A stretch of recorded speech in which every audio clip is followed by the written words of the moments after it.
Hi YouTube, this is Mike, Gray1951, and I'm back to do a video in the series of movies from A to Z, and now I'm up to letter X, finally. So the movie I've chosen is The X-Files, I Want to Believe.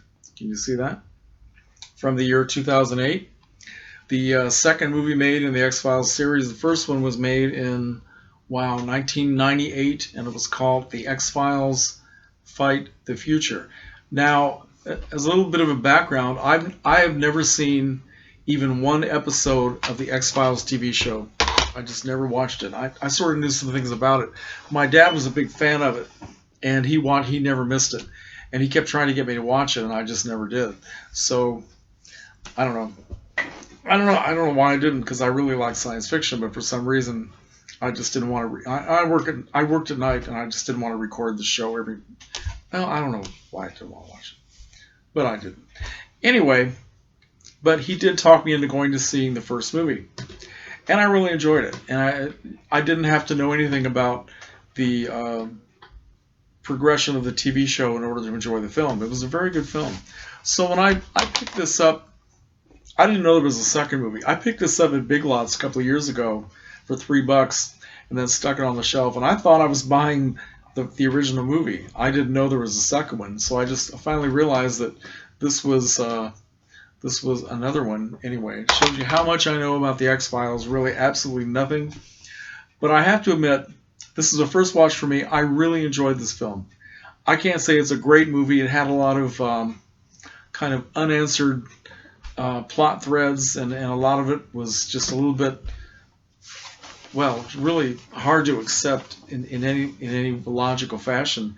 But maybe that's why people like the TV show so much. I don't know. But as I say, I don't know much about it. Anyway, so this brings back the characters of Mulder and Scully, who were the stars of the TV show, David Duchovny and Gillian Anderson. And they haven't been. They're both out of the FBI.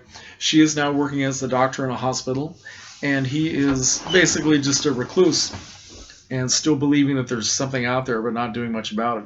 So they are called back by the FBI to help find a missing agent, a woman that the FBI still believes is still alive. So this brings them into this bizarre, dark, strange world of conspiracy theory stuff. I think this is supposed to be taking place in, well, I guess it's supposed to be taking place in West Virginia, yeah. And there's no beautiful cinematography, no beautiful scenery. Everything is very dark. It takes place in the wintertime, so the landscape is all covered in snow and ice. There's nothing beautiful and well, certainly not cheerful. But there's nothing really to look at. The indoor spaces are mainly very claustrophobic and very creepy and very dark. You think there's something around every corner. It introduces a lot of very, very odd and kind of unsavory characters. And one is a priest played by Billy Connolly. Father, I've already forgotten. I just watched this today. Father Joe, I think it was. And he is a defrocked priest who was found guilty of being a pedophile. So he's living in some kind of rundown apartment complex, a place where a lot of pedophile priests live so that they can kind of police themselves. And anyway, this guy is supposedly having mental visions, psychic visions about this missing agent. And it gets very involved with, it turns out that the plot line has something to do with his past, and he's a character that you can't really like and respect. He's sort of a love-hate character. There's still some good in the man, but he's very, very unsavory, very creepy. Anyway, I enjoyed the action, the personal action between Mulder and Scully. They have a lot of chemistry between them. I think these two actors must have liked each other when they worked together. I really don't know. But I enjoyed the film very much. I don't know. I think I missed something by not watching the X Files, and now it makes me want to go back and watch the shows. So maybe I'll start.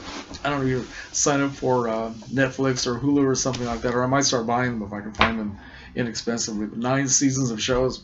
I guess David Duchovny's character wasn't in the last 2 seasons very much. There was something going on with a lawsuit against the studio or something. But so anyway, I would recommend this if you like the X Files TV show and you haven't seen this film. I think you would probably enjoy this. It didn't get a lot of fan respect, and I guess from what I was reading on IMDb, I guess a lot of fans didn't like this. They thought that it was too far away from the focus of the TV show, and maybe it was. As I say, I really don't know, but I found myself enjoying this, and it's has a lot of interesting extra features. It has commentary and a gag reel, which is kind of fun. Deleted scenes. There are two versions of the film. One is the theatrical version. One is the uncut version. I decided to watch the theatrical version. I really don't know why, but I did. And maybe I'll go back and watch the other one, and maybe with the commentary as well. So anyway, so that's my X movie, and I'm going to try to finish the series within the next maybe the next week or two. Y and Z, and then we're all done with movies from A to Z. Okay, thanks for watching. See you next time. How do I turn this off? Okay, here we go.